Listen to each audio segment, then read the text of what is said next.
Hello, seventh graders. We are starting a new book called Bud, Not Buddy, and it is written by Christopher Paul Curtis. Chapter 1. Here we go again. We were all standing in line waiting for breakfast when one of the caseworkers came in and tap, tap, tap down the line. Uh-oh, this meant bad news. Either they'd found a foster home for somebody or somebody was about to get paddled. All the kids watched the woman as she moved along the line, her high-heeled shoes sounding like little firecrackers going off on the wooden floor. Shoot, she stopped at me and said, "Are you Buddy Caldwell?" I said, "It's Bud, not Buddy, ma'am." She put her hand on my shoulder and took me out of line. Then she pulled Jerry, one of the littler boys, over. "Aren't you Jerry Clark?" He nodded. "Boys, good news. Now that the school year has ended, you've both been accepted into new temporary care homes starting this afternoon." Jerry said the same thing I was thinking. "Together?" She said, "Why, no, Jerry, you'll be in a family with 3 little girls." Jerry looked as like he'd just found out that they were going to dip him into a pot of boiling milk. And Bud, she looked at some papers she was holding. "Oh, yes, the Amoses. You'll be with Mr. and Mrs. Amos and their son, who's 12 years old. That makes him just 2 years older than you, doesn't it, Bud?" "Yes, ma'am." She said, "I'm sure you'll both be very happy." Me and Jerry looked at each other. The woman said, Now, boys, no need to look so glum. I know you don't understand what it means, but there's a depression going on all over this country. People can't find jobs, and these are very, very difficult times for everybody. We've been lucky enough to find 2 wonderful families who've opened their doors for you. I think that it's best that we show our new foster families that we're very..." She dragged the word very, waiting for us to finish the sentence for her. Jerry said, "Cheerful, helpful, and grateful." I moved my lips and mumbled. She smiled and said, "Unfortunately, you won't have time for breakfast. I'll have a couple of pieces of fruit put in a bag. In the meantime, go to the sleep room and strip your beds and gather all of your things." Here we go again. I felt like I was walking in my sleep as I followed Jerry back to the room where all the boys' beds were jam-jammed together. This was the 3rd foster home I was going to, and I'm used to packing up and leaving, but it still surprises me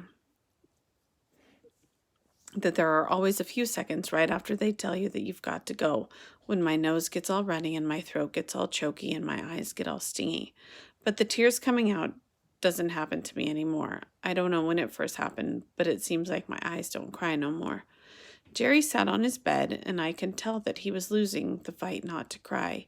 Tears were popping out of his eyes and slipping down his cheeks. I sat down next to him and said, "I know being in a house with 3 girls sounds terrible, Jerry, but it's a lot better than being with a boy who's a couple years older than you. I'm the one who's going to have problems. An older boy is going to want to fight.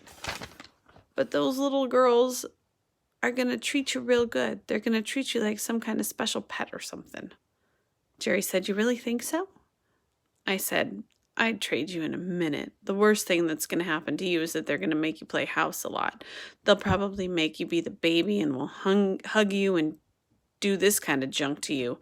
I tickled Jerry under the chin and said, "Ga, goo, goo, baby, waby." Jerry couldn't help but smile. I said, "You're going to be great." Jerry looked as if he weren't so scared anymore, so I went over to my bed and started getting ready. Even though it was me who was in a lot of trouble, I couldn't help but feel sorry for Jerry, not only because he was going to have to live around 3 girls, but also because being 6 is a real tough age to be at. Most folks think that you start to be a real adult when you're 15 or 16, but that's not true. It really starts when you're around 6. It's at 6 that grown-up folks don't think that you're a cute little kid anymore. They talk to you and expect that you understand everything they mean. And you best understand it, too. If you aren't looking for some real trouble, because it's around 6 that grown-up folks stop giving you little swats and taps and jump clean up to giving you slugs that'll knock you right down and have you seeing stars in the middle of the day. The first foster home I was in taught me that real quick.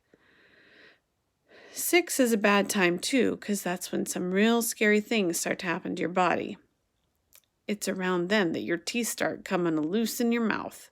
You wake up one morning and it seems like your tongue is the first one to notice that something strange is going on, because soon as you get up, there's a pushing and rubbing against one of your front teeth, and I'll be doggone if that tooth isn't the littlest bit wiggly.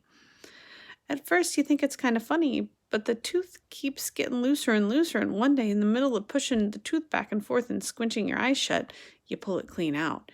It's the scariest thing you can think of because you lose control of your tongue at the same time, and no matter how hard you try to stop it, it won't leave the new hole in your mouth alone. It keeps digging around in the spot where that tooth used to be. You tell some adult about what's happening, but all they can do is say it's normal. You can't be too sure, though, because it shakes you up a whole lot more than grown-up folks think it does when perfectly good parts of your body commence to loosening up and falling off of you. Unless you're as stupid as a lamppost, you've got to wonder what's coming off next. Your arm? Your leg? Your neck? Every morning when you wake up, it seems to be a lot of your parts aren't stuck on as good as they used to be.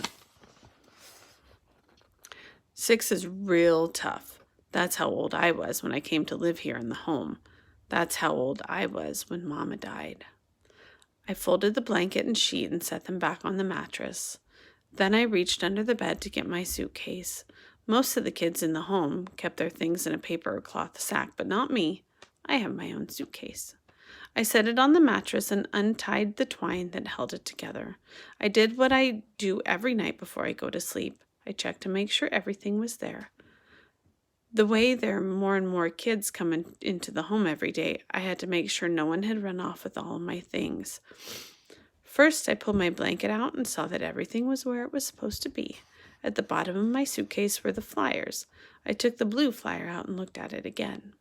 The paper was starting to wear out from me looking at it so much, but I liked checking to see if there was anything I hadn't noticed before. It was like something was telling me that there was a message for me on the flyer, but I didn't have the decoder ring to read what it was. Across the top of the flyer, written in big black letters, were the words limited engagement.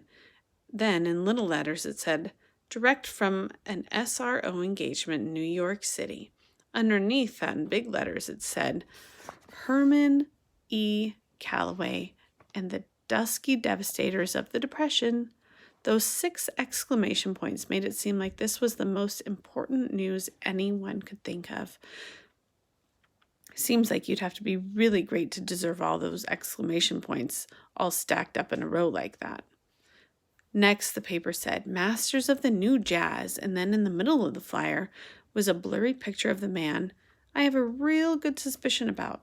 I've never met him, but I have a pretty good feeling that this guy must be my father.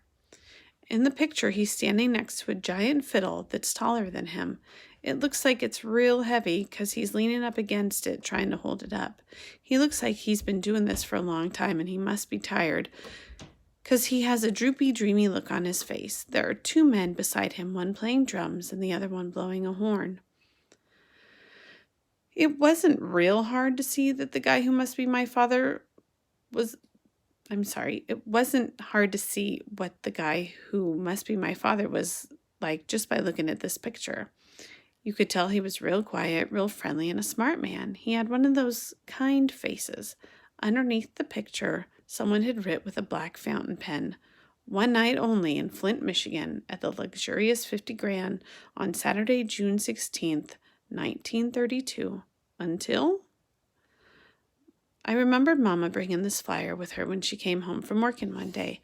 I remember because she got upset when she put it on the supper table and kept looking at it and picking it up and putting it back and moving it around. I was only 6 then, and I couldn't understand why this one got her so upset.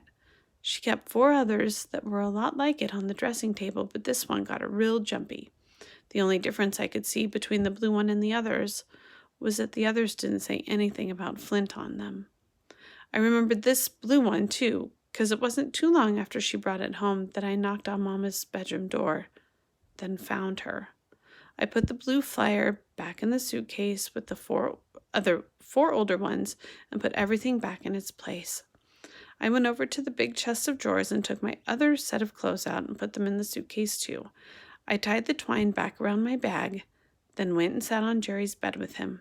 Jerry must have been thinking just as hard as I was, 'cause neither one of us said nothing. We just sat close enough so that our shoulders were touching. Here we go again.